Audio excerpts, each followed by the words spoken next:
ও যশোরবাসী, মন থেকে কথাগুলো বলছি। এই দেশে এখন গুরুত্বপূর্ণ কাজ হচ্ছে আল্লাহর দিন কায়েম করা। দিন কায়েম হলে ঘুষ থাকবে না, দিন কায়েম থাকলে চাঁদাবাজি থাকবে না, দিন কায়েম হলে সুদ খেতে পারবেন না, দিন কায়েম হলে এই যে মেয়েদের বিয়ে দেওয়া যায় না যৌতুকের কারণে, যৌতুক থাকবে না। যত মানুষ আজ মেয়েদেরকে ভয় দেখায় যে ইসলাম আসলে আপনারা ঘরবন্দি হয়ে যাবেন, বিভিন্ন ঝামেলায় পড়বে। আরে ভাই, ইসলাম যদি আসে এই বাংলাদেশে সব চাইতে নিরাপদে থাকবে মেয়েরা। অনেকে আবার প্রশ্ন করে, হুজুর ইসলাম যদি এসে যায়, একটু ডাইল মাইল খাই, একটু বিড়ি খায়, আকিস বিড়ি, এইটার কি হবে? হবে, খেতে পারবেন কি পারবেন না? পারবে। এখন যদি বাজিয়া এই মসজিদে যান, মসজিদের ভেতরে গিয়ে আপনার বিড়ির নিশা, আকিস বিড়ি খাবেন, বলেন তো এই চার দেওয়ালের মাঝে থাকা কালি বিড়ি খেতে পারবেন? বলেন কেন? ওই পরিবেশটা এরকম। খেতে চাইলে আপনাকে বাইরে যাওয়া লাগবে। কথা বলেন ঠিক কিনা? এদেশ যখন ইসলাম দিয়ে পরিচালিত হবে, এই ৭৭টা আয়াতের ৭৩টা ধারা যখন বাংলাদেশে কায়েম থাকবে, ওরা দেশ হয়ে যাবে মসজিদ। ৫৬,০০০ বর্গ মাইলের এরিয়া হয়ে যাবে মসজিদের মতো। আপনার মন চাইলেও আপনি খেতে পারবেন না, ওই পরিবেশই তৈরি হয়ে যাবে। জোরে বলেন আল্লাহু আকবার। নবীজিকে এরকম একটা একটা করে ২৭টা জিনিস দেখিয়েছেন, আর আসার সময় ১৪টা জিনিস শিখিয়েছেন, যে এইগুলো যে আপনি অ্যাপ্লাই করবেন উম্মতের ভেতরে। আলহামদুলিল্লাহ, বৈষম্য বিরোধী ছাত্র আন্দোলনের শহীদ ছাত্র জনতা এবং শহীদ আল্লামা দেলাওয়ার হোসাইন সাইদি রহমতুল্লাহ আলাইহির রূহের মাগফিরাত কামনায় তাফসীরুল কোরআন মাহফিলের স্বনামধন্য সভাপতি, পাজিয়া ডিগ্রি কলেজ ময়দান, কেশবপুর, যশোর, পাত্র এলাকার সর্বজন শ্রদ্ধাভাজন ব্যক্তিত্ব জনাব মাওলানা আব্দুস সামাদ, আতালাল্লাহু উমরাহু ওয়া বারাকাল্লাহু ফি হায়াতি, বলেন আমিন। এই মাহফিলে এতক্ষণ যারা আলোচনা রেখেছেন, বিশিষ্ট ইসলামিক স্কলার, বাংলাদেশ সুপ্রিম কোর্টের আইনজীবী, যশোরের কৃতি সন্তান জনাব অ্যাডভোকেট গাজী এনামুল হক, ইসলামী সঙ্গীত পরিবেশন করলেন মন্তাসির আল মাহমুদ লাবিদ। এখানে যিনি সভাপতির দায়িত্ব পালন করার কথা ছিল জনাব মুহাদ্দিস শহীদুল ইসলাম, অসুস্থ। সুস্থতা একটা নিয়ামত, আমি টের পাচ্ছি। ৬-৭ দিন আমার এই অবস্থায় একই, খুব কষ্ট হচ্ছে। তারপরও শুধু নেওয়া আছে অনুষ্ঠানগুলো অনেক আগে, এই জন্যই কষ্ট করে হলেও আশা লাগছে। আল্লাহ যখন নিয়ে এসেই দিয়েছেন, শরীরটাকে যেন সুস্থ করে সহজ সরল ভাষায় কিছু কথা বলার তৌফিক দান করে, বলো না আমি। মঞ্চে বসা আপনাদের এলাকার সন্তান জনাব সাইদুর রহমান সাইদ ভার, অন্যান্য ওলামায়ে কেরাম, সামনে বসা মুসলমান ভাইরা, পর্দার আড়ালের সম্মানিত মা এবং বোনেরা, প্রশাসনের ভাইরা, প্রান্তীয় যশোরবাসী, আল্লাহ দরবারে শুকরিয়া জানাচ্ছি যিনি আমাদেরকে মুসলমান বানিয়েছে। এটা আমরা পৃথিবীতে আসার আগে কেউ আল্লাহর কাছে চাইনি যে আমাকে মুসলমানের ঘরে পাঠিও। আল্লাহ যেহেতু দয়া করে আমাদেরকে এই ঘরে পাঠিয়েছেন, সুতরাং এই ঘরের মান মর্যাদা সম্মান যেন ঠিক থাকে, সেই কাজ আমাদের করা লাগবে। অনেক মানুষ মুসলমানের ঘরে এসেও এ ঘরের সম্মান ঠিক রাখতে পারছে না। তারা নিজেদেরকে বামপন্থী বলে মুসলমানের পরিচয় বহন না করে বামপন্থী বলে নিজেদেরকে তারা আনন্দ বোধ করে। ওয়া সাহাবুল ইয়ামিন মা সাহাবুল ইয়ামিন ওয়া সাহাবুশ শিমাল মা সাহাবুশ শিমাল। আল্লাহ তাআলা বলেন, ডানপন্থী দ্বারা এই মানুষগুলোকে আমি আল্লাহ ভালোবাসি, এদের জান্নাতে দেব। আর যারা বামপন্থী এদেরকে আমি ঘৃণা করি, এদেরকে জাহান্নামে দেব। যারা এদেশে মুসলমান দাবি করার পরও বলে যে আমি বাম রাজনীতি করি, আপনার মতো কপাল পোড়া মানুষ এই বাংলাদেশে আর নেই। জান্নাতে যারা যাবে ওরা কি বামপন্থী না ডানপন্থী? ডানপন্থী হলে কি কি করা লাগে? বিশ্বনবী মুহাম্মদ রাসূলুল্লাহকে দিয়ে আল্লাহ কি কি করিয়েছিলেন এই দুনিয়াতে। গতকাল আপনারা দেখেছেন এই দেশে খ্যাতনামা একজন পীর সাহেব সৈয়দ রেজাউল করিম হাফিজাহুল্লাহ, তার কাছে এতদিন যারা বলতো কোরআনের সাথে ধর্মের সম্পর্ক নেই, কোরআনের সাথে রাজনীতির সম্পর্ক নেই, শরিয়া আইন আমরা বিশ্বাস করি না, এই মানুষগুলো এখন সেখানে যে দোয়া নিতে গেছে, শুধু দোয়া নিয়ে চলে এসেছে। 10টা শর্ত দিয়েছিল যেগুলো এদেশের একামতে দিন ইসলামী আন্দোলনের লোকেরা দিয়ে থাকে। সেই 10টা শর্ত তিনি পূরণ করে লিখিত সই দিয়ে এসেছে। তার মানে এর দ্বারা গতকাল থেকে প্রমাণ হয়ে গেছে বাংলাদেশে ইসলাম ছাড়া জোর করে আপনি কিছু করতেও পারবেন না, টিকতেও পারবেন না। ইসলামের একটা জয় জয়কার ভাব বাংলাদেশে আমরা দেখতে পাচ্ছি। গত 3 দিন আগে আমেরিকার গোয়েন্দার একটা রিপোর্ট এদেশে প্রকাশ পেয়েছে। তৃতীয় একটা রাজনৈতিক শক্তি ইসলামপন্থী দ্বারা এদের উত্থান হতে যাচ্ছে। এই জন্য অনেক জালিম এবং মুনাফিকের মাথা খারাপ হয়ে গেছে। তারা টের পাচ্ছে যে আমাদের পায়ের নিচে মাটি নেই। এবং পৃথিবীতে বাংলাদেশের মানুষ চালাকও যেমন, চতুরও সেরকম। এরা লবণের ভেতরে বালি দিয়ে চালিয়ে দিতে পারে। কথা বলেন না কেন? আপনাদের এলাকায় যেহেতু মাছ হয়, চিংড়ি মাছের ভেতরে লোহা ঢুকিয়ে যেখানে 20টা 1 কেজি হওয়া দরকার 4টা 1 কেজি হয়ে যায়। এত বুদ্ধি এই দেশের মানুষের, সে শয়তানি বুদ্ধি হোক আর ভালো বুদ্ধি হোক। এখানে এরকম করা যাবে না। বসেন, তাড়াতাড়ি বসেন। যারা দাঁড়িয়ে আছে বসিয়ে দিন।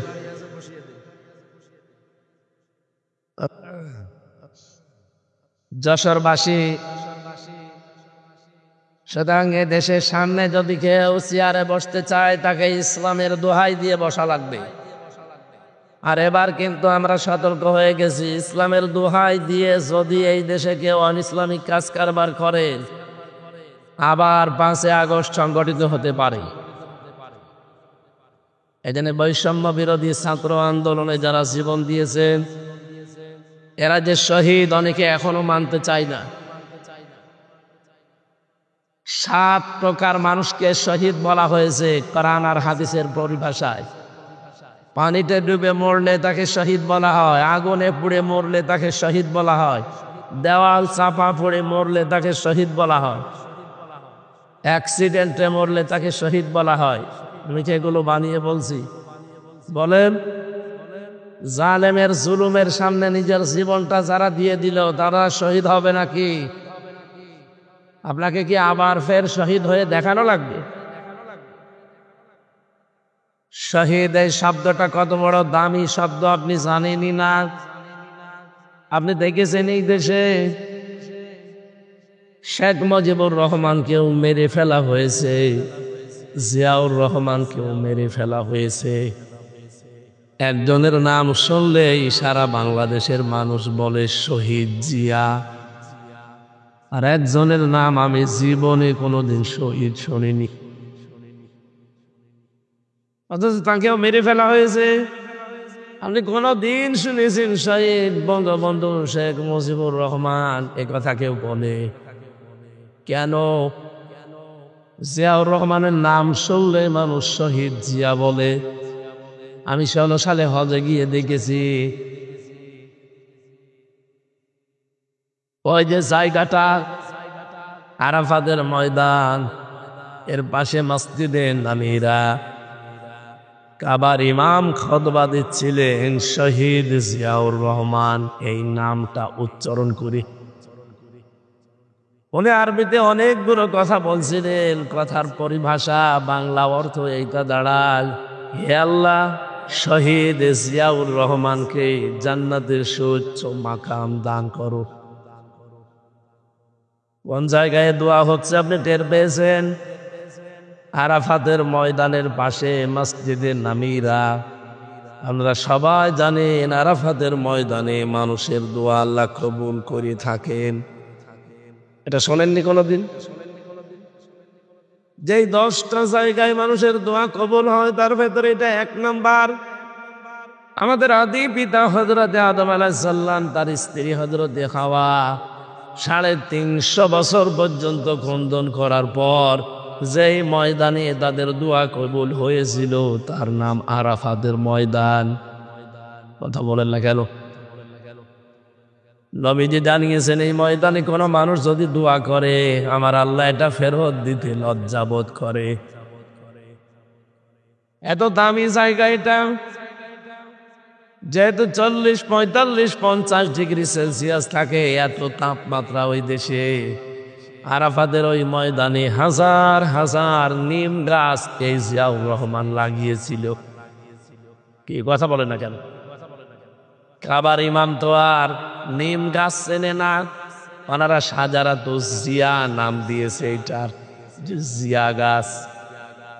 আমি নিজেও নিম গাছের নিচে বসেছিলাম। লক্ষ লক্ষ হাজিরা তামাম দুনিয়া থেকে যারা আসে, হয়তো জিয়াউর রহমানকে চেনে না, কিন্তু সাজারাতু জিয়া চেনে, জিয়া ট্রি।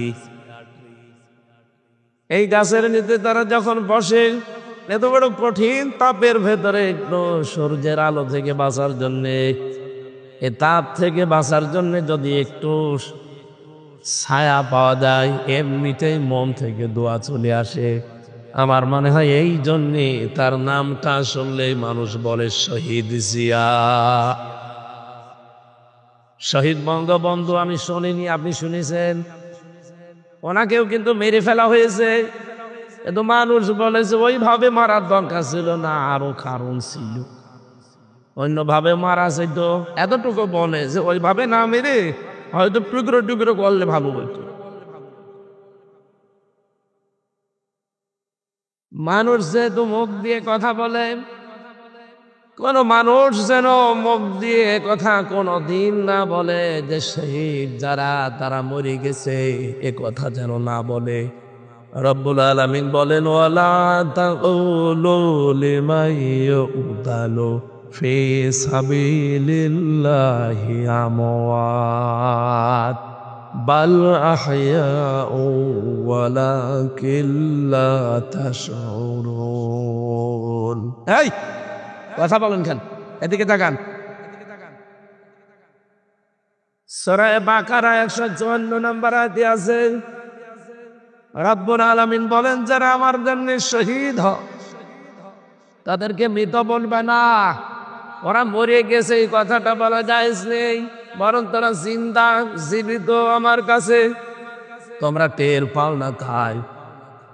মানুষ কথা বলে কি দিয়ে? আরো জোরে বলো। মুখের ওপরে আল্লাহর নোটিশ, এরপরে মানুষ ধারণা করতে পারে অন্তর দিয়ে। এই জন্য আল্লাহ অন্তরের ওপরেও নোটিশ দিয়েছেন যে অন্তরে ধারণাও করা যাবে না। ওয়ালা তাহসাবান্নাল্লাযীনা কুতিলু ফি সাবিলিল্লাহি আমওয়াতা বাল আহইয়াউন ইনদা রাব্বিহিম ইরযাকুন। সূরা আলে ইমরান 169 নম্বর আয়াতে আছে, আল্লাহ পাক বলেন যারা আমি আল্লাহর জন্য জীবন দিয়েছে এরা মরে গেছে, জীবনে ধারণাও করবি না। আল্লাহর ভাষা দেখেছেন?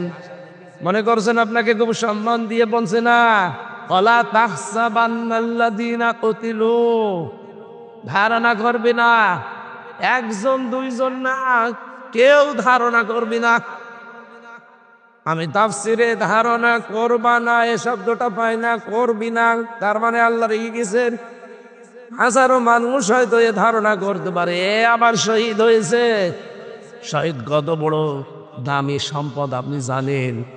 কোন মানুষ যদি শহীদ হয় ও মনে হয় যে পিপিলিকায় কামড় দিয়েছে, দুনিয়া থেকে বিদায় নিয়েছে। অথচ মানুষের মরণের যন্ত্রণা সম্পর্কে আমাদের কোনো আইডিয়া আছে? বিশ্বনবীর মতো মানুষ যেদিন ইন্তেকাল করবেন, হযরতে ফাতেমাতুজ জাহরা রাদিয়াল্লাহু তাআলা আনহা লক্ষ্য করে দেখলেন ঘরের দরজায় কে যেন খড়া নাড়ছে। তিনি গেলেন, দরজা খুলে দেখলেন বিশাল একটা উঁচা মানুষ দাঁড়িয়ে আছে। ভয় পেয়ে তিনি দৌড় দিয়ে আসলেন রাসূলের কাছে, ডাক দিয়ে বলে, হে রাসূল, হে আমার পিতা, এমন একজন মানুষকে দেখেছি, জীবনে এরকম মানুষ, এত উঁচা মানুষ আমি জীবনে দেখিনি। নবীজি ভাঙা ভাঙা কণ্ঠে বললেন, ফাতেমা যে এসেছে তোমাকে এতিম বানানোর জন্যে। তুমি চিনতে পারো না এই লোকটাকে, পৃথিবীর কোনো মানুষ না, ফেরেশতা আজরাইল। আসতে বলো। তিনি আসলেন, সামনেই ছিলেন হযরতে জিবরাইল আলাইহিস সালাম। তিনি ডাক দিয়ে বললেন, হে রাসূল, জীবনে বহুবার আপনার কাছে এসেছি, আজকে একটা নতুন ফেরেশতা আমার সাথে আমি নিয়ে এসেছি। এই ফেরেশতা আজ পর্যন্ত কারো কাছে কোনো অনুমতি চাওয়া দূরের কথা, ওর প্রয়োজন হয়নি, কিন্তু আজকে এসেছে আপনার কাছে অনুমতি নেওয়ার জন্যে। কি অনুমতি চাই? যে আপনাকে নিয়ে যেতে চাই। নবীজি বললেন, আমি যেতে চাই, আমার উম্মতের কি হবে? বিশ্ব নবীকে অভয় দেওয়া হয়েছে, রাসূল আপনি যদি থাকতে চান আপনি থাকতে পারবেন। নবীজি সঙ্গে সঙ্গেই বলেছিলেন যে কতদিন? যতদিন আপনি চান। এরপরে কি হবে? এরপর মরা লাগবে। কুল্লু নাফসিন যায়িকাতুল মাউত, এই শব্দটা আল্লাহ নাজিল করে জানিয়েছেন কেউ বাঁচতে পারবে না। জীবন আল্লাহ যাকে দিয়েছে মরণ তার হবে।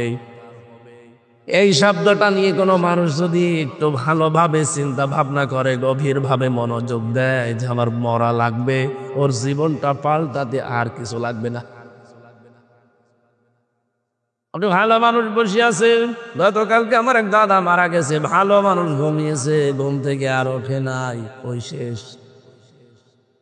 আমি ভাবছিলাম আমি যদি এভাবে ঘুমিয়েছে তা আমার যদি না উঠতাম, কাউকে কিছু বলারও সময় পেতাম না। সকালবেলা সবাই মাইকিং ঘোষণা দিত যে হামজা মারা গেছে। দুনিয়ায় কত কিছু বলার ছিল, কত মানুষকে কিছু বলারও সময় দিল না। মরণ এমন একটা ঝামেলা জিনিস। কিন্তু নবীজিকে আল্লাহ বললেন, হ্যাঁ আপনি থাকতে পারবেন। ফেরেশতা বলে থাকতে পারবেন, কিন্তু যতদিন ইচ্ছা ততদিন, তারপরে মরা লাগবে। নবীজি বললেন, মরায় যখন লাগবে তখন আর দেরি করার দরকার নেই, আমারে নিয়ে চলো। হযরতে আজরাইল জানটা কবজ করার জন্য শুধু হাতটা রেখেছিলেন নবীজির বুকের ওপরে। নবীজি সঙ্গে সঙ্গে বললেন, ফেরেশতা হাত নামাও। কি রাখলে? ফেরেশতা বলে, হে রাসূল আমি জানি আল্লাহর পরে আপনার স্থান।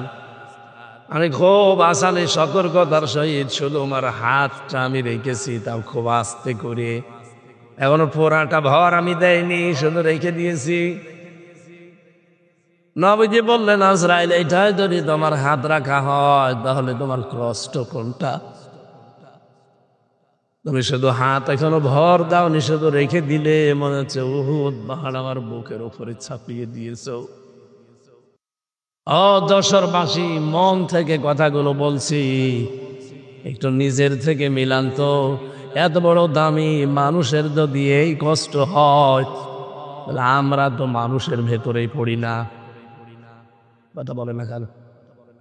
আমাদেরকে মানুষ বলা হয় শুধু উপরে চিহ্ন দেখে, ভেতরে কত প্রসূত জমা হয়ে আছে।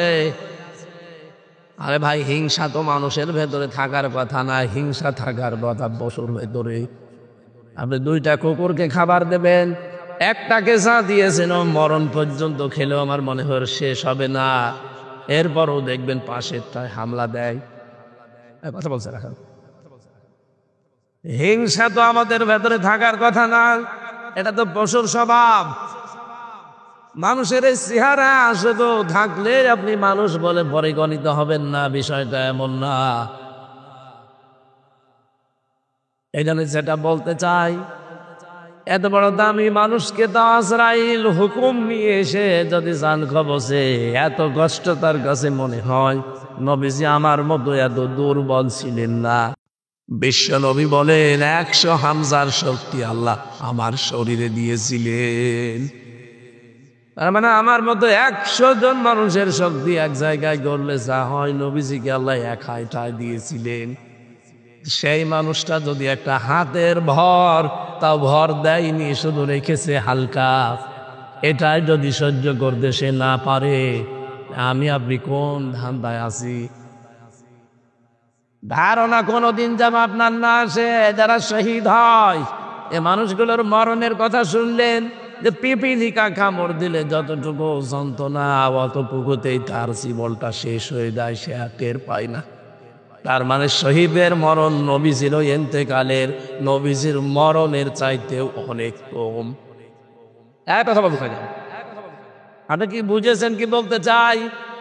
সুতরাং শহীদের শব্দটা কিন্তু আল্লাহ যাকে তাকে দেয়ও না। আলিয়ালামাল্লাহুল্লাযীনা আমানু ওয়া ইয়াত্তাখিযা মিনকুম শুহাদা। সূরা আলে ইমরান 140 নম্বর আয়াতের মাঝের অংশে আছে, জেনে রাখো যাদের ঈমান এবং আমল কাজ কারবার আমি আল্লাহর পছন্দ হয়, এই মানুষগুলোকে আমি আল্লাহ এমনিতেই মরণ দেই না।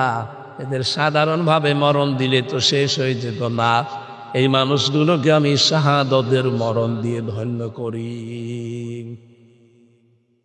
আজকের মাওলানা আব্দুস সামাদ একটা আলেম মানুষ, এখনই যদি মারা যায়, যদি ঈমান নিয়ে মারা যেতে পারে, কবরে দিয়ে দেবেন, ঘুমিয়ে পড়বে, কিয়ামত পর্যন্ত ঘুমাবে। ফেরেশতা যেদিন ফুৎকার দেবে সিংহায়, সেই দিন উঠবে, এর আগে পরে কিচ্ছু নেই। কিন্তু লোকটা যদি শহীদ হতে পারে, কবরে দেওয়ার সঙ্গে সঙ্গে ঘুমানো লাগবে না। আল্লাহ বলেন আমি নিজে তাদেরকে খাওয়াবো। ও দশরবাসী, মাথায় তো মগজ আছে নাকি? বলেন, কোন মানুষকে জেগে থাকলে খাওয়া লাগে না? ঘুমিয়ে থাকলে খাওয়া লাগে। তার মানে তো ঘুমিয়ে পড়বেন না, খাবার কিসের? শহীদ তো ঘুমাবে না, আবার জীবিত। মরণের পরে শুধু কবরে দিতে দেরি। আল্লাহ নিজে বলেন আমি জান্নাতি খাবার তাদের জন্য খাওয়াবো। জেগে থাকলে যে আনন্দ দরকার লাগে, জেগে থাকলে অনেক কিছু লাগে। আল্লাহ পাক সব ব্যবস্থায় 3.5 হাত কবরের ভেতরে দাঁড়ে করে দেবেন। জেগে থাকলে অনেক মানুষের আমরা দেখি, জীবিত মানুষ যারা খাবার খায় তাদের 5টা জিনিস তৈরি হয় শরীরে। কয়টা? খাবার খেলে তাদের রক্ত তৈরি হয়, খাবার খেলে পিত্ত রস তৈরি হয়, খাবার খেলে বীর্য তৈরি হয়, খাবার খেলে মল তৈরি হয়, খাবার খেলে প্রস্রাব তৈরি হয়। এই 5টা জিনিস এই শরীরের ভেতরে তৈরি হয়ে বাকিগুলো বের করে দেয়। পিত্ত রসটা কাজে লাগে আপনার খাবার হজমের জন্য। 2 নম্বরে আপনার শরীরকে সুঠাম শক্তিশালী করে রাখার জন্য বীর্য দরকার লাগে। রক্ত চলাচল, 5.5 কেজি রক্ত আমার শরীরের ভেতরে আছে। ঘন্টায় 60 কিলোমিটার বেগে আমার রক্তগুলো মাথা থেকে পা পর্যন্ত দৌড়াচ্ছে। বাকি মল এবং প্রস্রাব যেগুলো আমাদের কাজে লাগবে না, এগুলো আমার শরীর থেকে আমার আল্লাহ বের করে নেয়। প্রস্রাব যদি বন্ধ হয়ে যেত আপনার, আপনি টের পান, একবার প্রস্রাব সাধারণভাবে করাতে আপনার 12,000-এর উপরে খরচ লাগবে শুধু টাকা। এই যে অক্সিজেন দিয়ে আমরা বেঁচে আছি, 1 কেজি যদি অক্সিজেন কেউ কিনে বেঁচে থাকতে চায় 66,000 টাকা লাগবে তার। অথচ প্রতিদিন আমরা কম বেশি 16 কেজি অক্সিজেন নিতে আসি, 1 টাকাও দেয়নি। কোনদিন জিবরাইল এসে বিলের কাগজ দিয়েছে যে 16 কেজি অক্সিজেন, 1 কেজি 66,000 টাকা। আপনার যশোর পুরা বিক্রি করে দেওয়া লাগতো। কথা বলে, যেহেতু মানুষ মারা যায় না, জীবিত থাকে, রক্ত তৈরি হয় শহীদের শরীরে। এটা যে প্রমাণ হয়ে গেছে, নবীজির চাচা হযরত হামজা তিনি শহীদ হয়েছিলেন উহুদের ময়দানে। তাকে কাফেররা 70-এর উপরে টুকরা করেছিল। যেখানে কবর দিয়েছে তার 3টা টুকরা পাওয়া যায়নি। 70 টুকরার ভেতরে বিভিন্ন পাহাড়ে, বিভিন্ন গাছ গাছালির ভেতরে টুকরাগুলো তারা ছড়িয়েছিল। সাহাবায়ে কেরাম খোঁজ করতে করতে সবগুলো মিলিয়ে ফেলেছিলেন, কিন্তু 3 টুকরা পাননি। ওইভাবেই নবীজির চাদর দিয়ে আর পাহাড়ের লতা পাতা দিয়ে তারে মাটিকে দিয়ে দিয়েছে। 30 বছর পর তার খবর একবার ভেঙে গিয়েছিল। কত বছর? এই ছোটবেলায় তারা যুদ্ধ করেছিল উহুদের ময়দানে, তার সাথে তারা আজ অনেকে বেঁচে আছে। রক্ত অনুসন্ধান করতে করতে গিয়ে দেখে 30 বছর আগে নবীজির চাচা হযরত হামজা যাকে শহীদ করা হয়েছিল, তার ওই যে জায়গা কাটাগুলো, ওই কাটা জায়গা দিয়ে এখনো ফিনকি দিয়ে তাজা রক্ত বের হচ্ছে। বাংলার মুসলমানেরা, উনি যদি খাবার না খাবে রক্ত পেল কোথায়? 30 বছর পরে রক্ত তৈরি হওয়ার কথা বলেন। এটা শহীদ ছাত্র, বৈষম্য বিরোধী ছাত্র আন্দোলনে যারা জীবন দিয়েছে, ওদেরও জীবনে আমার মতো মায়া ছিল না? ছিল না? শহীদ আবু সাইদ এভাবে যে বুকটা পেটে দিলে ওর জীবনের কোনো মায়া ছিল না? কি মনে করেন মায়া ছিল না? আপনি তো ট্রাকের চাকা বাস্ট হলে অজ্ঞান হয়ে যান, আসে নিজে জীবন হাতে নিয়ে বলছিলেন অত সহজ। যেহেতু মানুষকে ইনজেকশন দিয়ে শহীদ আল্লামা দেলাওয়ার হোসাইন সাইদি তাকে মেরে ফেলা হয়েছে, এই জন্য তিনিও শহীদ। সারাটা জীবন তিনি দেখবেন দোয়া করতেন, আল্লাহুম্মা ইন্নী আসআলুকা শাহাদাতাল ফি সাবিলিক, এই আল্লাহ আমি তোমার কাছে চাই, আমাকে যদি মরণ দাও সাধারণ মরণ দিও না, শহীদের মরণ দিও। ওনার সাথী যারা ছিল সবগুলো তো সরাসরি ফাঁসির দড়ি বেয়ে শাহাদতের মর্যাদা পেয়ে গেছেন। আমি গতকালকে দেখলাম শহীদ আব্দুল কাদের মোল্লা, তার একটা চিঠি, তার স্ত্রী তাকে পিয়ারি বলে ডাকতেন আদর করে। এই মেয়েটা দেখতে গেছে তার স্বামীকে মাগরিবের পর পরে, যে দেখে চা খাচ্ছে বসে, জিজ্ঞাসা করছে কি গো এই অবেলায় চা খাও? বছর রোজা রেখেছিলাম, এখন চা খাওয়ার পর আমি একটু খাবার খাবো। শুনলাম যে রাত 10টা একে নাকি আমার ফাঁসি দেওয়া হবে। আমার কাছে সংবাদ চলে এসেছে, এই জন্যে নাকি তোমরা শেষ দেখা করতে এসেছো। ছেলে মেয়ে যেগুলো আছে সন্তানাদি, এগুলো আল্লাহর রাস্তায় টিকিয়ে রাখবা। আমি আল্লাহর কাছে সাক্ষাতে গেলাম, দেখা যদি হয় এবার জান্নাতের সিঁড়িতে হবে। এটা মানুষ কোন সময়ে কথা বলতে পারে যার 3 ঘন্টা পরে ফাঁসি? সারাদিন রোজা রেখেছে, এখন বিকালে আসো মাগরিবের পরে সে চা খাচ্ছে। আপনার মনে হচ্ছে শুনতে খুব সহজ, এটা কি বাস্তবে অত সহজ? 3 বছর আমিও তো ছেলে ছিলাম, ফাঁসির কন্ডেম সেলের ভেতরে 24টা ঘন্টা আমার মনে হয় এক এক ঘন্টা এক এক বছরের মতো ছিল, কারণ যোগাযোগ বিচ্ছিন্ন ছিলাম। 24 ঘন্টা আমার তালা লাগিয়ে রেখেছিল, মনে হতো যে 1 ঘন্টা যাচ্ছে 1 দিনের মতো, তাহলে 24 ঘন্টা 24 দিনের মতো ছিল। কোনো কিছু নেই, তারপরও অজানা একটা টেনশনে আমাকে সবসময় কাবু করে রাখতো। ওই যে ডায়াবেটিস হয়ে গেছে, এখনো পর্যন্ত ভালো হয় না। অথচ লোকটার মাত্র 3 ঘন্টা বাকি আছে, 7টার সময় যদি দেখা করে থাকে, 10টা একে ফাঁসি, কয় ঘন্টা? 3 ঘন্টা আগে সে লোকটার এত খুল্ল মনে হচ্ছে শ্বশুর বাড়ি যাচ্ছে। আল্লাহ রাব্বুল আলামিন কোরআনে কারিমে জানিয়েছে যে কারারক্ষী, আমি জেলখানায় থাকতে আমাকে ঘটনা শুনিয়েছিল একবার, যে আমি তার ফাঁসির সময় ছিলাম। এই লোকটার 3টা ঘন্টা বাকি আছে, কিন্তু শরীরের ভেতরে, চেহারার ভেতরে কোনো ছাপ নেই, একেবারে নিশ্চিন্তায় বসে আছে। মনে হচ্ছে ওনাকে কোনো সুসংবাদ দেওয়া হয়েছে। আমি ওই দিন কারারক্ষী কুতুবউদ্দিন ভাইকে বলেছিলাম যে ভাই আপনি টের পাননি, আমি টের পেয়েছি।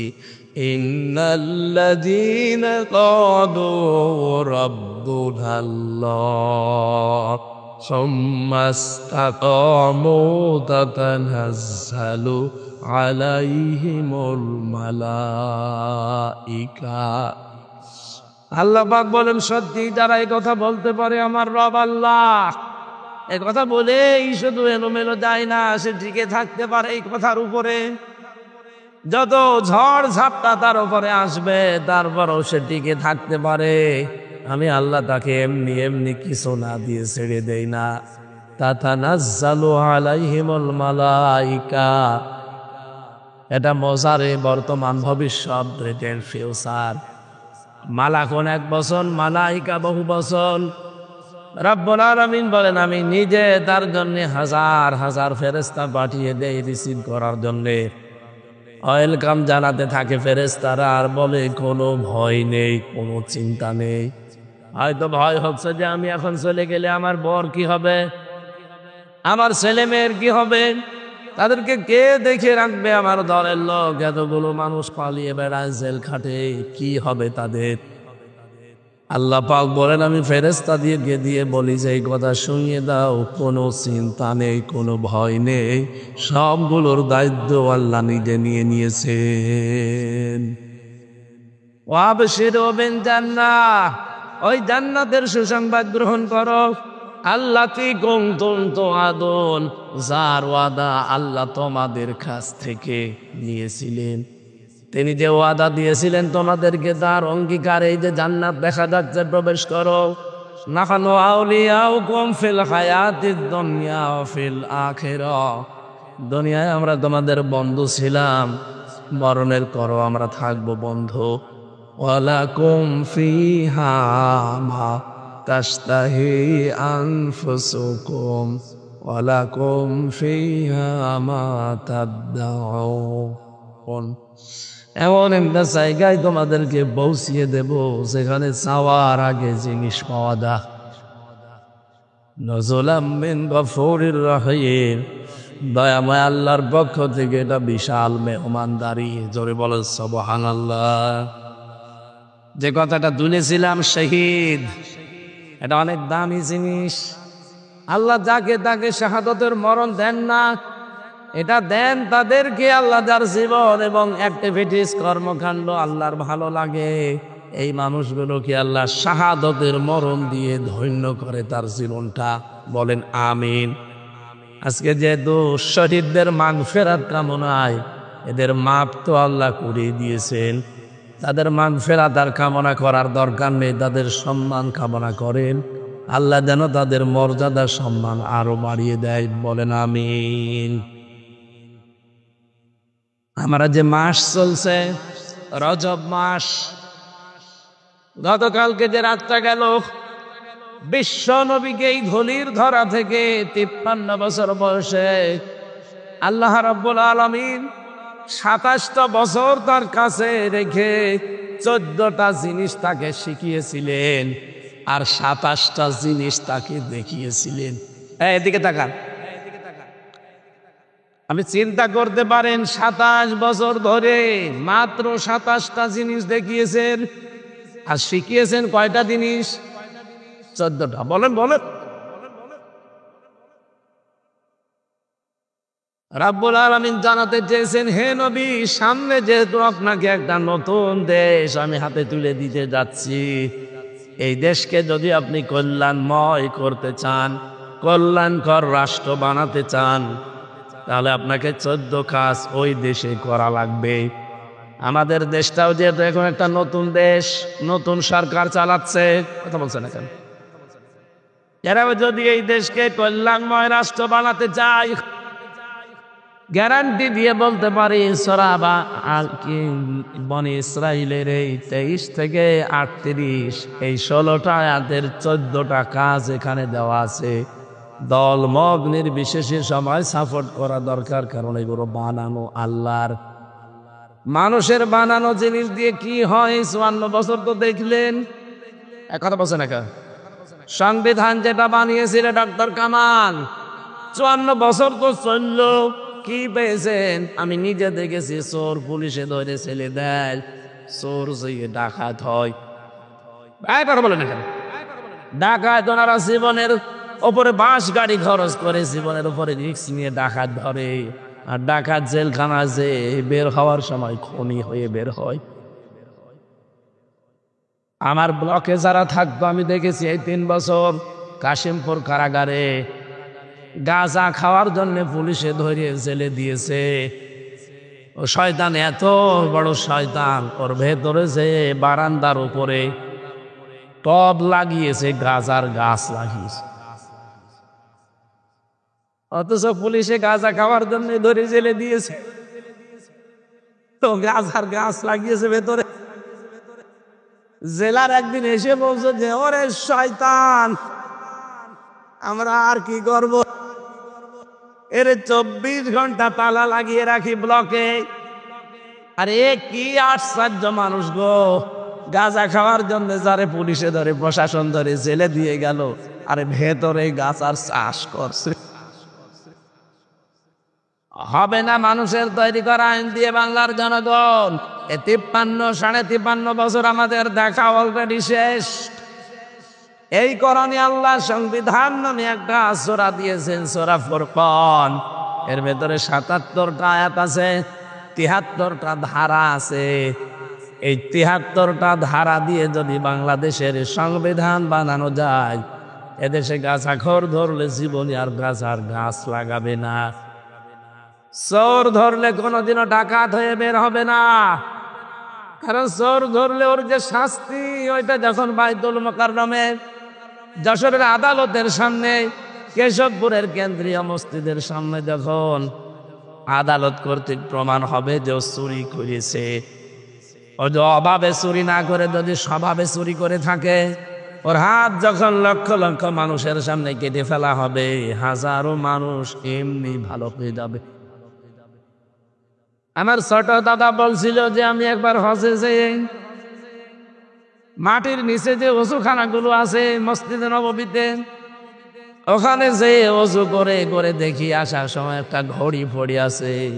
চিন্তা করলাম কেউ নিচ্ছে না, আশপাশে তাকিয়ে দেখলাম কেউ নেই। মনের ভেতরে ভয়, যদি ধরা পড়ে যায় দেশের আইন হচ্ছে হাত কেটে দেবে। দেশে গেলে মানুষ বলবে হাজী সাহেব চোর। এই ভয়ে নিতেও পারি না, কিন্তু কেউ তো নেই আশপাশে। আস্তে করে তুলে নিলাম। হারানো জিনিস যেখানে জমা দেওয়া, এই জায়গায় জমা দিলাম। মসজিদে নববীর সামনে ওই ঘরটা আছে। ওনারা জিজ্ঞাসা করলাম যে ওনার ভাষা দিয়ে, কারণ 14-15 বছর এখন ওই দেশে থাকে। জিজ্ঞাসা করলাম যে ভাই এই ঘড়িটার দাম কেমন হবে? উনি ওনার ভাষা দিয়ে বলে, ইয়া হাজিউল হজ্জা তাই না বিলাদুকা। হাজি দেশ কোথায়? যে তোমেন বাংলাদেশ। বাংলাদেশ থেকে এসেছে।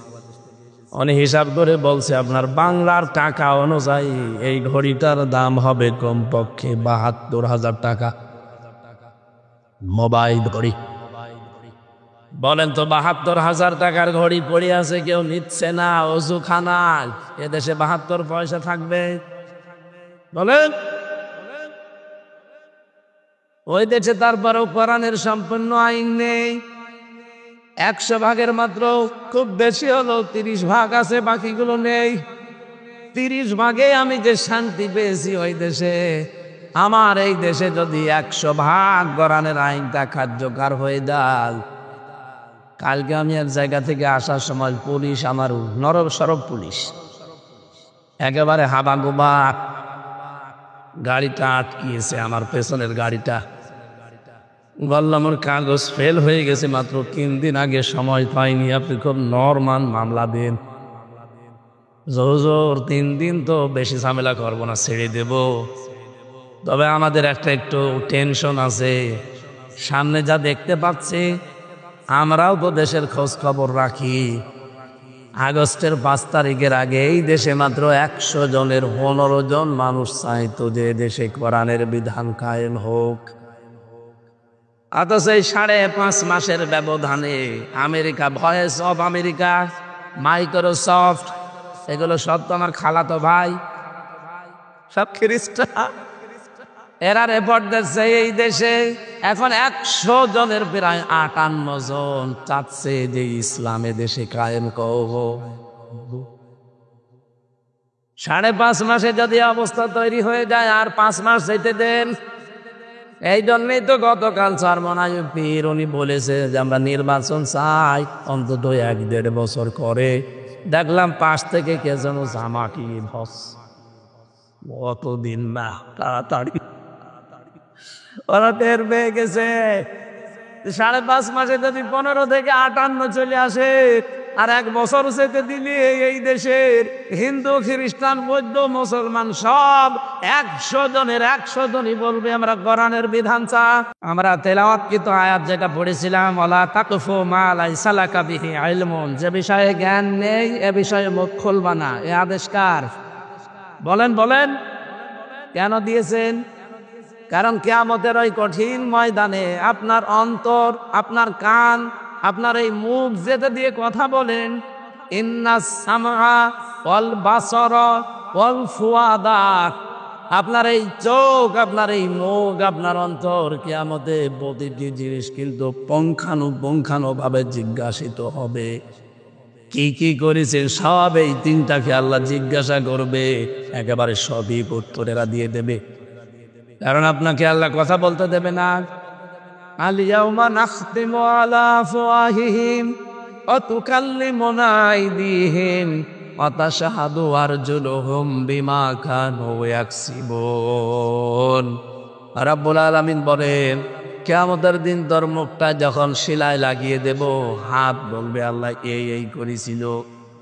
দশরবাসী, এখানে মাত্র 20,000 মানুষ মনে করেন, এই জায়গায় যদি আমার মুখটা আল্লাহ এখনই বন্ধ করে দিয়ে আমার হাতের কথা চালু করে দেয়, আর সারাদিন অন্তত হাত দিয়ে যা করেছি এগুলো শুনতে আমার কান মেনে নেবে না।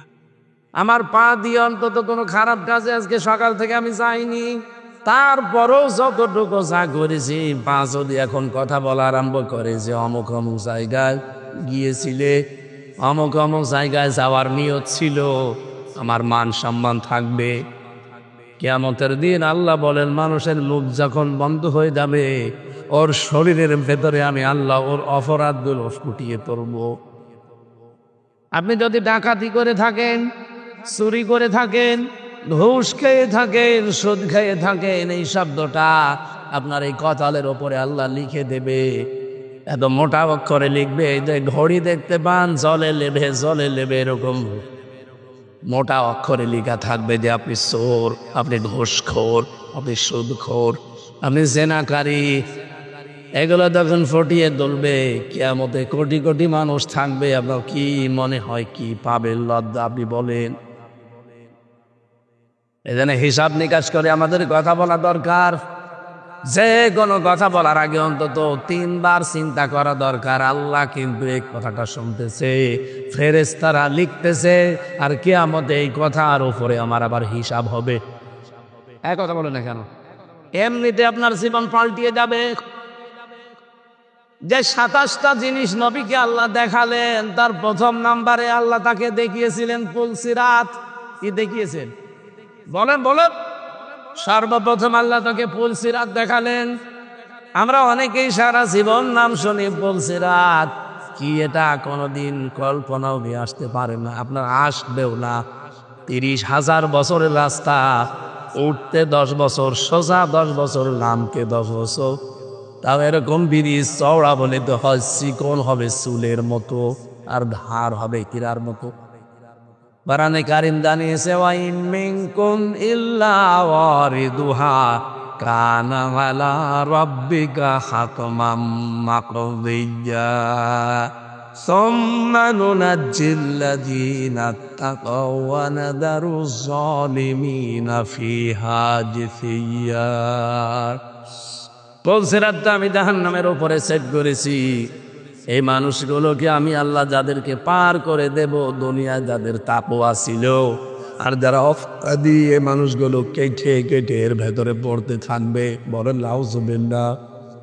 আয়াতটা পড়লেই আমার যেন কেমন মনে হয়, কিয়ামতে হয়তো আল্লাহ ওই কাটার ভেতরে আমারে আবার ফেলে দেয় কিনা।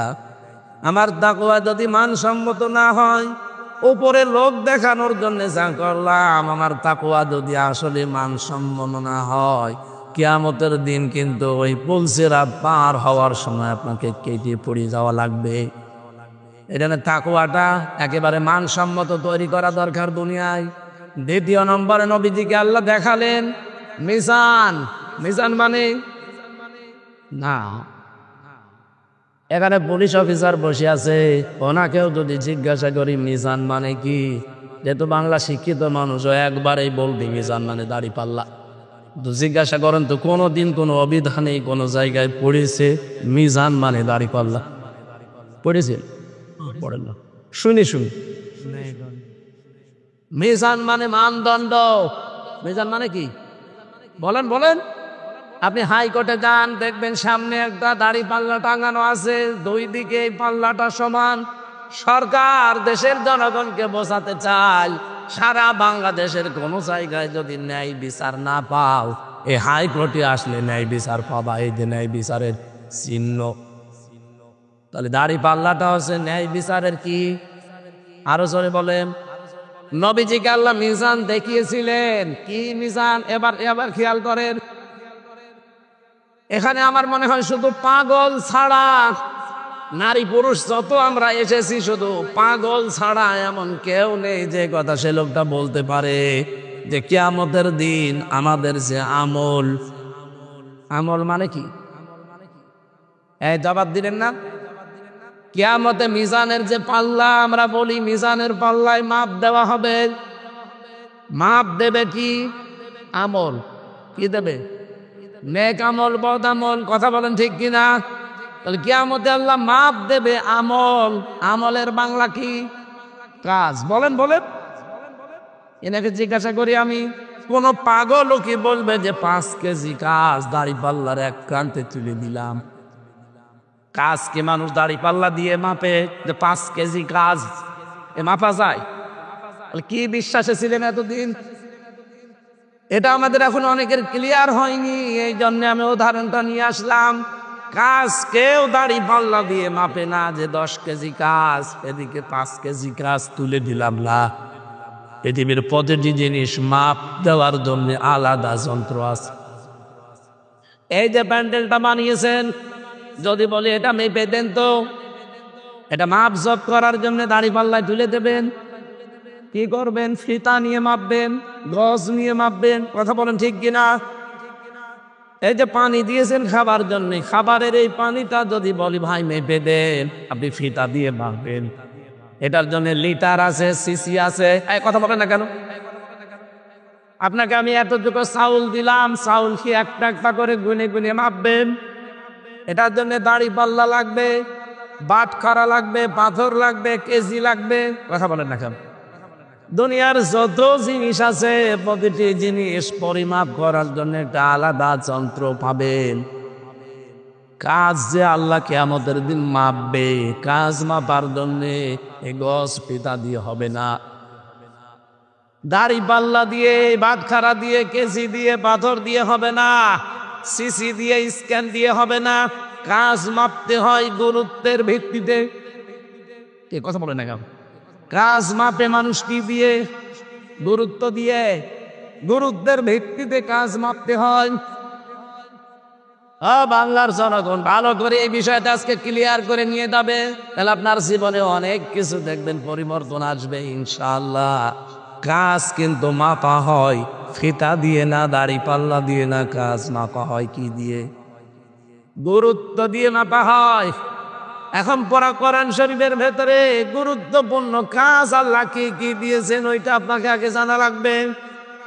আজকের এই প্যান্ডেল তার গুরুত্বপূর্ণ জিনিস কি? খুঁটি আর সামিয়ানা। কথা বলছেন?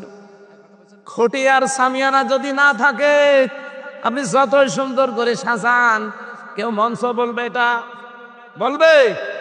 আজকের এই মঞ্চের গুরুত্বপূর্ণ জিনিস খুঁটি আর সামিয়ানা। গুরুত্বহীন অনেক জিনিস এখানে আছে, এই যে কার্পেটটা, এই যে মাইকগুলো, এই টেবিলটা, এই চেয়ারটা, এ ছাতা যদি নাও থাকে মানুষ কেউ তো এটাকে মঞ্চ বলবে। তাহলে গুরুত্বপূর্ণ জিনিস আগে ঠিক করা লাগবে, নয়তো আপনি মঞ্চে উঠতে পারবেন না। এই কোরআনে আল্লাহ 500টা গুরুত্বপূর্ণ জিনিস দিয়েছেন। আপনি 499টা মানেন, একটা মানেন না, আপনার এই মঞ্চ কিন্তু সরাসরি উঠতে পারবেন না। এই যে নামাজ আল্লাহ দিয়েছেন, ফরজ নামাজ।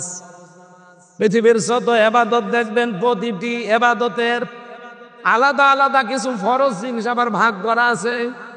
নামাজ যে ফরজ, এই নামাজের ভেতরে আবার ফরজ আছে কয়টা? 13টা। বলেন বলেন, আরো জোরে বলেন। এইটা আদায় করলেন, একটা করেননি, আপনার কি সওয়াব হবে কয়টা? না, একটাও হবে না। কারণ গুরুত্বপূর্ণ জিনিস আপনি ছেড়ে দিয়েছেন। খুব ভালো করে বোঝেন, 13টা ফরজের একটা আদায় করেননি, 12টা করেছেন, সওয়াব তো হবেই না, জিরো হবে, শূন্য হবে, কিচ্ছু পাবেন না। এখন যদি বলেন না 12টা আদায় করলাম অন্তত 2টা সওয়াব দেন, হবে। এটা যেমন বুঝলেন, কোরআনে আল্লাহ 500 শরীয়তের বিধান দিয়েছেন, এগুলো সব ফরজ, এগুলো সব গুরুত্বপূর্ণ জিনিস। এই 500 ফরজের 499টা আপনি মানেন, একটা তো মানেন না, আরো বিরোধিতা করেন। আপনার জীবনে কিয়ামতে আল্লাহ যখন মিজানে মাপ দেবে, একটাও কিছু পাবে না, গুরুত্বহীন, সওয়াব পাবেন 0, শূন্য। এই জন্যই তো সতর্ক করছি আপনাকে যে জীবনে গুরুত্বপূর্ণ জিনিস যেগুলো সেগুলো আগে রাখেন। নামাজ পড়তে গেলে যেমন ফরজ আগে রাখা লাগে 13টা, এরপরে ওয়াজিব 14টা, এরপরে নামাজ ভাঙা কারণ 19টা, এরপরে সুন্নত 12টা, এরপরে মুস্তাহাব 17টা, এভাবে সব আলাদা আলাদা ভাগ আছে। ফরজ 13টা আদায় হয়ে গেলে আপনার নামাজ হয়ে যাবে, কিন্তু বাকিটা যদি আদায় না করেন হয়তো জরিমানা দেওয়া লাগতে পারে। সশিজদা কথা বলছেন না কেন? তাহলে দুনিয়ায় যে 500টা শরীয়তের বিধান, তার ভেতরে 1 নাম্বার বিধান দিয়েছেন আল্লাহ, আপনি যে কালেমাটা পড়েছেন এটা যেন আপনি ঠিক রাখেন। আপনার কালেমা ঠিক আছে? এদেশে বহু মানুষ আমরা অজু করি, অজু করার পর যে অজু ভেঙে যায় 7টা কারণে। কয় কারণ? একটা কারণে আপনার অজু ভেঙে গেল, 7 কারণের ভেতরে 1 কারণ মনে করেন বাতাস বের হয়ে গেছে, অজু থাকবে। এখন যদি বলেন অতটুকু আর কি হয়, কি হয় মানে ওই আপনার অজু শেষ, এখন ওই ভাঙা অজু দিয়ে নামাজ হবে। আরো জোরে, ভাঙা অজু দিয়ে যদি নামাজ পড়েন, নামাজ পড়া কি হারাম? বলেন বলেন। ঠিক আপনি ইমান এনেছেন, ইমানও কিন্তু ভেঙে যায়। 10টা কারণে ইমান ভেঙে দেয়। কয়টা? এই 10টা কারণ যে কবে কবে আপনার জীবনে এসেছে আপনি জানেনও না, কখন যে ইমান ভেঙে গেছে আপনি টেরও পাননি। ভাঙা ওষুধ দিয়ে যেমন নামাজ হয় না, ভাঙা ইমান দিয়ে আমার আল্লাহর জান্নাতে যাওয়া যাবে না। গুরুত্বপূর্ণ কাজগুলো আগে ঠিক করবেন, এই জন্য আপনাকে এটা পড়তে হবে। 500 আছে শরীয়তের বিধান। এই দেশে আমরা দেখি অনেকে কেউ 100টা মানে, কেউ 150, কেউ 200, কেউ 300, কেউ 400, কেউ 499টায় মানছে, কিন্তু একটা মানতে চাই না, আরো বিরোধিতা করে। 12টা ফরজ আদায় করে একটা না করলে যেমন কিছুই পাবেন না, 499টা আদায় করেও একটা না করলে কিছুই পাবেন না। মিজানের পাল্লা আল্লাহ নবীকে আল্লাহ এইটা দেখিয়েছিলেন যে মিজানের ন্যায় এবং মানদণ্ড হিসাবে তোমাকে গুরুত্বের ভিত্তিতে মাপ দেওয়া হবে। দুনিয়ায় গুরুত্বপূর্ণ কাজ যেগুলো আপনারা কিন্তু জানেন, দুনিয়ায় যত গুরুত্বপূর্ণ কাজ তার 1 নম্বরে ইমান। নাম কি? ইমানের পরে এই লোকটা কাজ করবে নামাজ। এই গত রাত গেল, এই রাতে আমার আল্লাহ বিশ্ব নবীকে নিয়ে 50 ওয়াক্ত নামাজ দিয়েছিলেন। মসা নবীকে বারবার দেখা হতে হতে শেষে 5 ওয়াক্তই নেমে এসেছে।